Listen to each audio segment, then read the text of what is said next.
I'm Haven Paschall. I play Serena, as well as a couple of others on Pokemon. And I'm having a wonderful day. I had a great breakfast, and my favorite color is blue.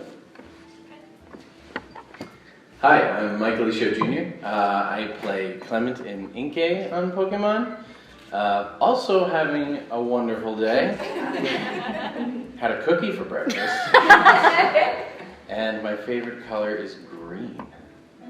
Hi guys, I'm Alyson Leigh Rosenfeld. I play Bonnie and Bunnelby. I am a former Nurse Joy. And I am also having a great day. I did not have a cookie for breakfast. I am level 23 on Pokemon Go. And I evolved a Gyarados last night. Oh, that's, yes. Hi, I'm Serena. I play Ash Ketchum and Lanieri and many other Pokemon on Pokemon.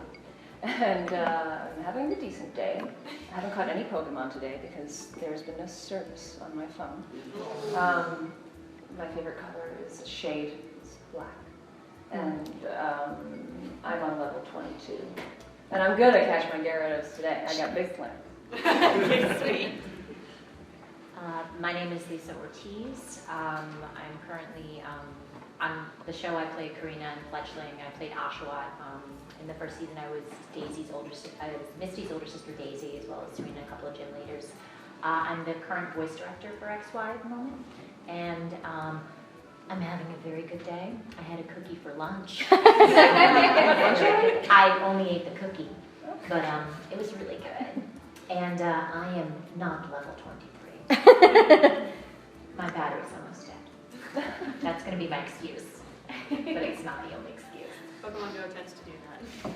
She's busy directing us. So Yeah, so they level up in the booth, and meanwhile I'm sitting there and I'm like, I have to do that. I'm a little behind. So we'll start our questions. Yes. Hi, my name's Carrie. I'm with Mouthful of Toast.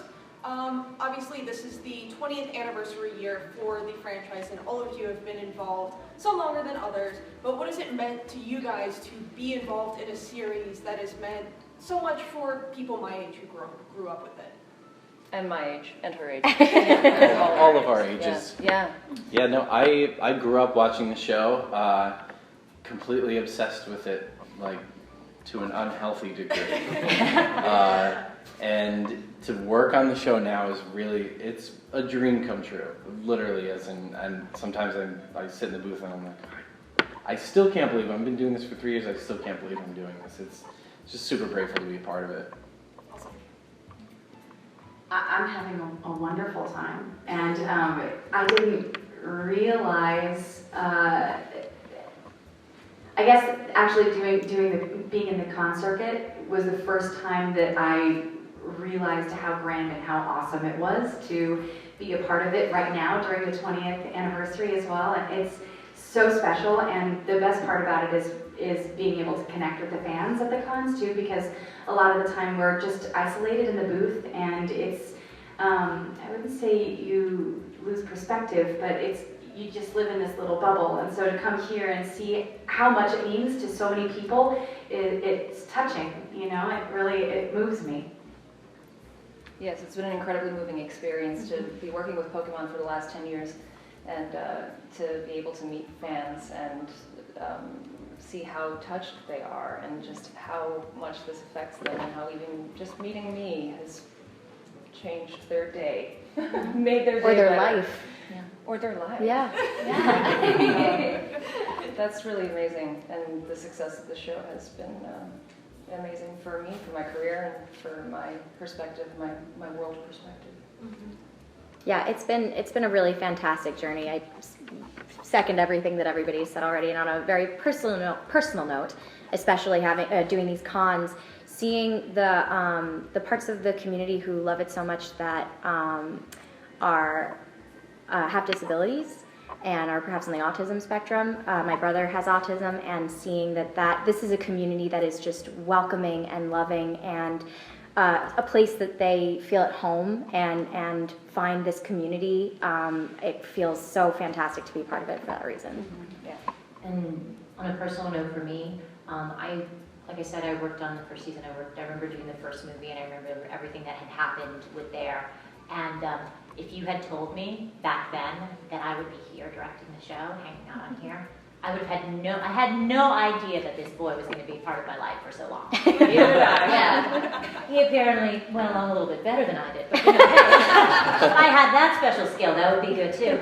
But it's amazing, and it's amazing to have been able to see the evolution of everything and be part of it for so long, and see how people have grown up and how it's changed people's lives. And just with Pokemon Go happening now, seeing what it means to so many people is amazing.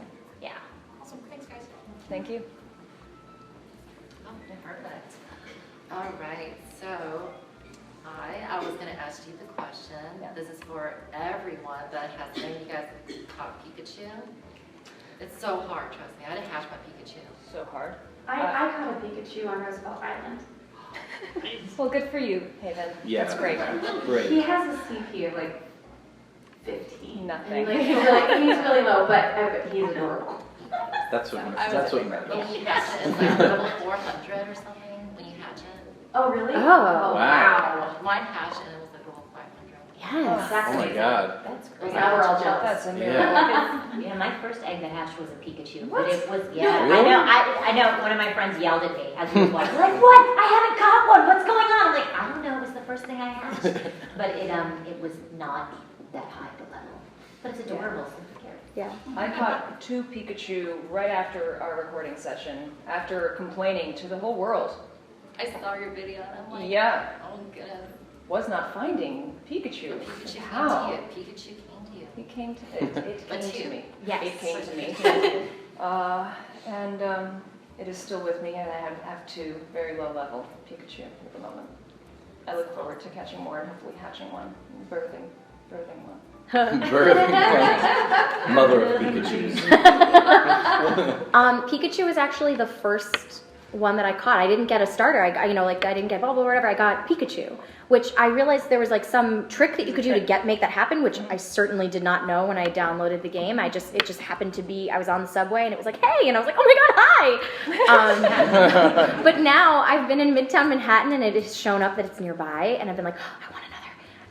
And then once it popped up in front of me and was like, hey, and I went to try and catch it and went, boom, and I was like, no, I was so disappointed, but I still have my first Is your one. Pikachu gonna like your Dittonite for now? Forever, yes. I love my Pikachu. Yeah, I'm not trading in I'm not going to transfer to Professor. Yeah, No. no. I'm keeping God knows them all. what I'm he's going to gonna do hoard with them. that. Not happening. And what about your? I don't have one, and I haven't encountered one. Aww. Waiting for the day. When trading comes. Yeah. Trading. One day. Yeah. Thank you so much. One Thank day. you. Thank you. Out of all the voices that you acted with, which one would you actually like to take on a road trip with you? Oh, I love that question. That is an amazing question. Such a good question, especially because we're just now, you guys went to Florida, I wasn't in Florida, and we're hanging out, the 5 of us, really, just for the first time. Yeah. And Yeah. I would take them all. Yeah. You gotta catch them all, you gotta take them all, you gotta keep them all. I'm gonna hoard these actors for the rest of my life. But wait, do you want to know of the ones that we voiced? Who you got? Oh, Okay. I'm sorry. Characters, which ones would Oh. you take on a road trip? I did not understand the question. Okay, so I voiced Explain it.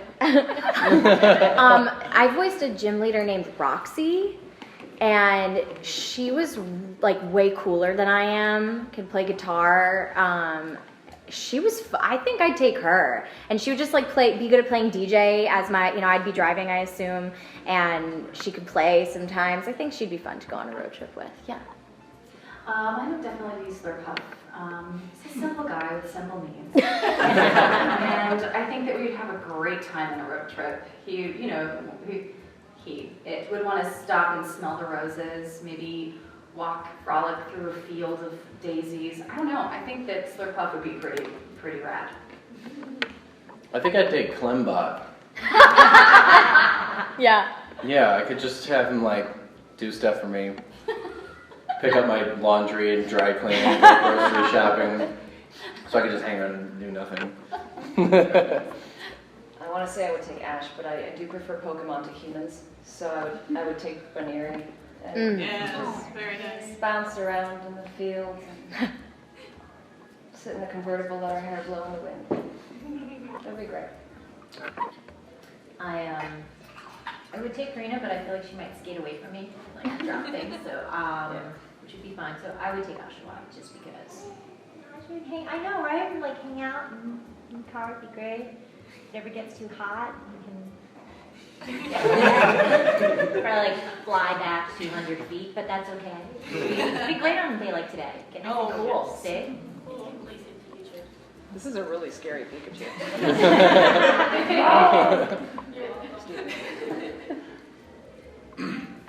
I'm Ari Rockefeller from Anime Jam Session. How excited are you guys for the Gen 7 game, Sun and Moon? Well, Reasonably yeah, excited. yeah, reasonably excited. We're excited to see everything and to know what comes out once it's officially announced and things like that. But of course, we're excited about everything that's coming up on there. Oh yeah. Yeah. They're always coming up with something new and something great. Yep. That's really fun to see. Mm-hmm. You're up. Sir. Hi, Ryan Ward, Animation for Adults. Thanks so much for coming. Of course. This question is for Lisa. So for someone who's been with the franchise for so long, can you describe the transition between voice actress and voice director, the kind of evolution of the process? My own personal evolution. Pun totally intended. No, totally cool. I mean, I like I said, I started off I was still in school, and when I started voice acting, when I came in and I started working on the show, and it was that was great, and I've been working since there. It was probably about 8 years ago that I started voice directing, and I started producing voiceover, that portion of it. And I had actually worked as a director on Black and White, so I had done some stuff over there. So when they asked me to come back here, but it's really cool. You get more of a sense of what's going on. Like you watch it, you're working on it, you're doing all that. But when you're in the booth, you kind of know your story and the actors that you see. So getting to see everybody as they come through and have like a little bit more of a sense of everything that's going on in the art, that's very cool. And I know how to pronounce a lot more Pokemon than I ever did before. I've learned things. I've learned a lot more myself. Also going back and watching original stuff and then watching stuff now and checking it. So it's been a really cool process. Thank you very much. Okay. Terrell from Round Geek. I know you guys do a lot of voices on the show. You ever have the issue like transitioning back into your regular voice acting? All the time. Yeah.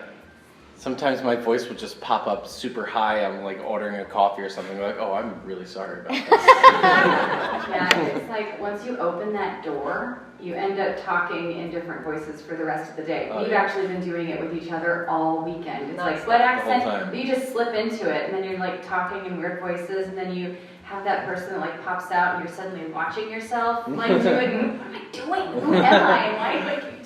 We narrated a special in the aquarium yesterday. We sure did. Oh, Yeah. Boy, oh boy. We were all We voices dubbed of all different the- fish. Yes. It was incredible. It was really fun. It's really fun. Yeah. But to say we have trouble getting back into our normal voices, I mean, I would prefer not to go back to my normal voices. But, well, I don't have to. David Dal Molin, please, this is a question for all of you. On the other end of the spectrum, when you're going into the booth, do you guys have anything you do to prep and like get ready to do voices?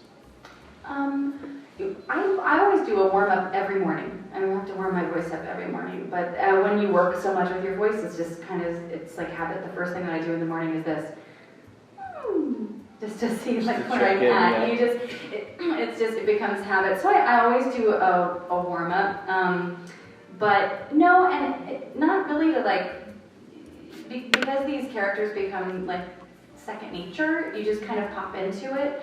And when it's a new character, you don't really get a lot of time to develop it or even think about it. Sometimes you just have to like jump straight in. So we don't get an opportunity all the time to really prepare a voice or even workshop a voice before we started on it.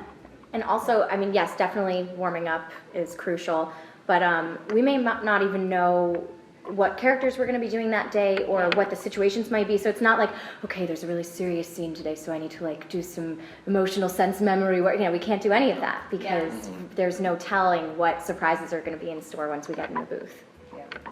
Yeah. It's instant cereal. But the thing that's great about that is you can't, there are no judgments. You just make really strong, bold decisions right in the moment. So there's no second guessing yourself. You just go for it, which is a real blessing. And then it becomes my job to make sure everything's going on and keep the story intact and make sure that everybody's going in with everything, that everybody has what they're doing and that everything's making sense with each other. But I think that's also when you have been working on something for so long and for so many seasons, it does become instinctual. You guys know exactly when you're going to go and like once things are thrown at you, you kind of know how you're going to react and stuff. But I think I get the benefit of watching you guys in there, and you may not think you do anything, but you guys do that. There's like, you're physically like you shift. Like you can tell when somebody goes into their character, they'll shift or they go into other things like that. So so it's it's a fun thing to sort of watch. It's a muscle memory for sure. Totally. And that's a full body muscle memory experience. So. In the next 20 years of Pokemon, where do you foresee the franchise, and do you still see yourselves having a role in the projects of Pokemon, or wanting to have a hand in the franchise? I sure hope so. I hope so. Yeah. Absolutely. In my imagination, I can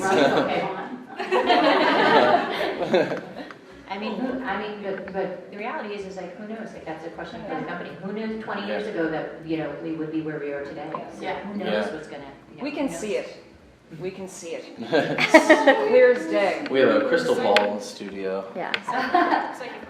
Well, we do it now. We're just gonna rub the board that I have. Last choice. Hi, MrAJCosplay from Behind the Mic. Like you said, Pokemon has been around for an incredibly long time and it really shows no signs of slowing down. And as far as the anime goes, there have been so many different shifts with regards to style, directing, and even the way that lines are delivering. From an actor's perspective and even a directing perspective, was there something that you brought to X and Y that you think wasn't brought to previous seasons? I'm going to say that this, I'll jump in, everybody can say that, but I think that you can't help as an actor, as a performer, as a director, as anything to bring some aspect of yourself into that, so that goes on. As far as the show's evolution, that's been the Pokemon company itself, like they've been evolving it as well and changing things. You can't not change after, everybody changes after 20 years. Even actually, it's just as, it's just but everybody brings something, everybody brings something else to it, so, yeah. I think that probably speaks more to casting, something that we can't do. They probably have all of the tools, they're looking at it and figuring out how the pieces go together. We just come in and bring ourselves and our interpretation of the lines, and then it's up to other people, Yeah. We go a lot with the style of how it's altered itself. Hi, Marie from Cosplay NYC. So my question is, how do you guys feel when you see people at cons dressed as your characters? I love it so much. So much. I take pictures with them. Yeah, I do too. I saw Nurse Joy last night out on the street, like not even like at the con, and I was like, hello. And the first time I saw somebody cosplay as Bonnie was really exciting. It's just so fun to see.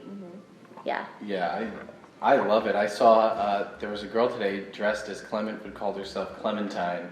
And I love that. Right. Yeah. I love it. It makes my day. Yeah. Totally. Hi, I'm Morgan from Cosplay Plus. Do you have any advice for like inspiring voice actors and voice actresses? Acting class. Definitely get an acting class. It translates from, learning how to act, learning how to be present as an actor, first and foremost. And then you sort of figure out a characterization, and getting a vocal trainer would be great as well. They'll teach you sort of like how and where to place your voice, and then connecting that to like a genuine, honest acting standpoint will really help deliver the lines. I there are lots of classes available depending on where you live too. Classes, casting directors who host a lot of like workshop sessions over periods of weeks, which is a great way to be introduced to casting directors and also learn how to prepare copy and characters on the spot and how to audition and how to slate. It's a lot of good information. So there's classes, you can check them out online. And in addition to that, don't ever be afraid to play. Just play, do your accents alone in your room, not alone in your room, not in your room at all. Really. Do your accents, do your voices, be ridiculous, don't be afraid, and build up a little repertoire of things that only you can do. Yeah, and I'll also just say on top of that, like, just don't be afraid to go and do it. All of us started at one point and hadn't done it before, so you have to. So I mean, like most of us had done theater, done training, and things like that. But do that, and also watch a lot of animation. Yeah. All sorts, not just anime, not just this, not just this. Watch it all because that informs what's going on in the world. Yeah. Listen with a very critical ear to the radio, in any kind of voiceover. Just listen. And give voices to all the animals you encounter regularly. Definitely. Go to the aquarium. Go to the aquarium. Yeah. With Pokemon Go being like super popular and introducing Pokemon to young and old generations of all people of all ages, how do you feel about this resurgence of Pokemania? I'm so excited about it because I am ashamed to say that I didn't watch when I was a kid, but now I watch, and I have a 4-year-old little boy. And just recently, he said he wakes up in the morning and I let him watch like something. He doesn't go to school yet, it's summer. So I said, what do you want to watch? He goes, I want to watch Pokemon. And I was like, okay. He goes, but not your Pokemon. Okay. So we started watching from the beginning, and it's the first time that I have watched from the beginning. So and now we play Pokemon Go like out in the city, and it's really fun. It's something to do with my family. I'm excited, and now he's introducing me to Pokemon that I hadn't ever watched. So it's cool. It's like, it feels full circle, And I think eventually he'll come around and want to watch XY. I'll make him. Yeah, it's so fantastic. This is the story I've shared before, but we live in New York City, and everywhere you go, people are playing the game. Yeah. And I was in Central Park the other day, and there was a family of 4 playing all together like this. They had this one phone, and the little girl was trying to catch things, and they were getting so excited for each other. It was clearly something that the parents had loved, and they were now passing the torch of their love down to their kids. And it was just a really heartwarming moment, and there are those happening all over the world right now, which is just so incredible. Yeah. And on the other end of the spectrum, we talk about the kids, but I tell this story also. My parents, I went home, and my mom doesn't always come out, she doesn't always get outside and does stuff. I came back and I was like, hey, my dad, I get into the car and I forgive, this is not an official pronunciation, this is my father who lives on Long Island. I walk in, she's like, Lisa, what's with all these Pokemons? What's going on? I'm like, all right, you're talking about the Go, come on, let's go, I'll show you. So I took him, we went and caught some on the car, and then I went in and talked to my mom, and she's like, what do you do? I'm like, you have to come outside. Put your shoes on, come outside, we'll go for a walk. And she's like, okay. So for the first time, she got up, got out of the house, went out, and we went out to a nature trail for a walk where everybody on this nature trail were all playing Pokemon Go. So you would sit there and everybody would catch their Pokemon, and then they would stop and look at ducks. And then they'd go and catch some Pokemon, and then they'd stop and look at other stuff. So it was really cool, and everybody was super friendly talking and stuff. But it's like for all ages. And that's the thing. People who they've been using it for a lot of people to go out and just be social, and I think it's a great thing. Also, it's really up to my cool status. Just generally, like kids that watched the show used to think I was pretty cool, but now like grown-ups think I'm really cool too. I think she's pretty cool. I think you're cool. Oh, stop it.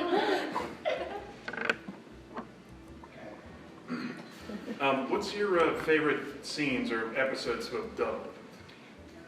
Mine aired my favorite aired a couple of weeks ago, I think. Yeah, and it was the episode where Ash gets a cold and Serena dresses up as Ash to battle. It was my favorite. That's actually my favorite. I like Spike the Pikachu. It's great. Yeah, I remember we were recording it and I kept squealing and I was so excited. I was like, I can't wait for Serena to hear it. My favorite is the one where they all switched like their personality types, and they all of a sudden became like the opposite of themselves. Oh, the cave? Is that it? Yeah, was it? Like in the parallel universe? Yeah. Yeah, that one was awesome. Yeah, That's that one was also so my fun. favorite episode. You stole that from me. I really loved when Bonnie was a ninja in her pink outfit. I loved that episode, but also I love singing the Squishy song. And getting to sing on this show was a dream come true. So yeah, that was really awesome as well. Thank you. So it's Sunday afternoon at Otakon. We're all winding down. Can you guys describe what this weekend has been like for you guys? It's been a blast. I mean, honestly, it's been real. I'll say, like, it's been crazy. We've had a wonderful reception here from everybody. I think it's been fun for us to be able to, like, hang out with these guys who would, like I said, even though I usually see them one-on-one, but to see everybody, like, together as a group and get together has been fantastic. And also, introducing sort of, like, to the culture of Otakon over here. It's been really fun. Yeah, it's been fascinating to watch and to just be among all these people who are creating their own costumes and completely changing their personas for the whole weekend. That's really amazing. And as an actor, I appreciate that. And as a human being, I feel very good about it. Yeah, the reception has been so warm, and it's been so awesome meeting everyone here. And like we were saying, we're normally ships in the night. You know, one person's coming out of the booth while one person's going in. So to get to really have time for this, our little squad, to hang out is really special. Yeah, the cast bonding's been great. Food's been great. How can I forget the food? A lot of crap. Oh man. But yeah, just being here, it's an incredible energy. Like we said before, there's like such a beautiful, open, creative energy here, and it's so nice to just see everyone like in their element, really. Yeah. And everyone's just so happy to be here, including myself. So I just feel like that it makes it really special. Yeah, it's been a friendship festival, and it's been a lot of fun. We've had so many great meals together, and we've hung out, and the staff here is incredible, and we've been so well taken care of, and everyone by everyone, and it's also really cool to connect with the fans and have those moments and be able to meet them and have them be able to tell us what Pokemon has done for them and what it means to them. So it's just cool. I want to do a million of these. It's the coolest thing. Yeah. All right, we'll probably make this the last question. Has working on Pokemon fulfilled any bucket list goals for you guys? Oh yeah. Just working on Pokemon, that's my entire bucket list so far. Yeah, it's done, stamped, I can die now. Yeah, I grew up obsessed with Disney movies and wanting to be, I know Haven and I share this, wanting to be the Little Mermaid, getting up on every rock at the beach and be like, but like not. But so getting to voice an animated character, just that in and of itself is my whole bucket list. Yeah. We need more bucket lists. I know, we need to add things to our bucket list. I said this the other day at the panel, but when I was, I guess like 10 or 11, I was really obsessed with the game, and I would pray at night that Pokemon would become real. So that was like the top of my bucket list 20 years ago, and now here I am. So yes, definitely. Yeah, I'm on a Saturday morning cartoon. Like my 9-year-old self just like freaked out and had a party in my brain. Like Saturday morning cartoons, like that's the jam. Yeah. We get to be on one. It's so cool. Yeah. For me, I hit the bucket list in the first movie when we were going over there. So everything else that's been happening over here has just been awesomeness and like, icing on the cake. So it's really great. Great. Thank you very much. Thank you. Thank you guys.